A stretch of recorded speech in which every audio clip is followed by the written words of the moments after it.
ചെറുതുരുത്തിയിൽ ഒരു ബ്രൈഡൽ വർക്കിന് പോവായിരുന്നു കേട്ടോ. ഞാനും സജിനയും പാടെയാണ് പോണത്. ഇത് ബ്രൈഡിൻ്റെ ബ്ലൗസാണ്, ഞാൻ തന്നെയാണ് ഡിസൈൻ ചെയ്തിട്ടുണ്ടായിരുന്നത്. അപ്പോൾ ഇതാണ് എൻ്റെ ബ്രൈഡ് ദർശന. ആളൊരു 6 മന്ത് മുന്നേ തന്നെ എന്നെ ഇൻസ്റ്റ വഴി ബുക്ക് ചെയ്തിട്ടുണ്ടായിരുന്നു കേട്ടോ.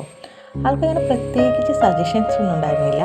ആൾക്ക് ലാസ്റ്റ് ചെയ്യണം, ഓവറാവരുത് ചേച്ചി എന്ന് പറഞ്ഞിട്ടുണ്ടായിരുന്നു.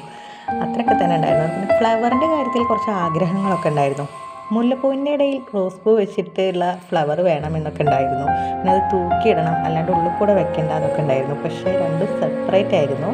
പിന്നെ എൻ്റെ ഫ്രണ്ട് അവിടെ ഇരുന്നിട്ട് ഇടയിൽ നിന്ന് മുല്ലപ്പൂ കളഞ്ഞ് അവിടെ റോസ് പൂ ഒക്കെ ഫിക്സ് ചെയ്ത് ആളുടെ ആഗ്രഹം അങ്ങോട്ട് സാധിച്ചു കൊടുത്തു.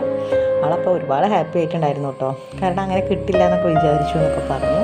പിന്നെ ഫൈനൽ ആൾക്ക് ഒന്നും പറയാല്ലേ ചേച്ചി, അത്ര ഇഷ്ടമായി എന്നൊക്കെ പറഞ്ഞു. പിന്നെ ആൾ സംസാരിച്ചും കൊണ്ടേ ഇരിക്കുന്നതുകൊണ്ട് നമ്മുടെ വർക്ക് കഴിഞ്ഞത് അറിഞ്ഞില്ല. പിന്നെ ഇതാണ് ഫൈനൽ ഔട്ട്പുട്ട്. എല്ലാവർക്കും ഇഷ്ടപ്പെടുകയാണെങ്കിൽ എല്ലാവരും ഒന്ന് സപ്പോർട്ട് ചെയ്യണേ.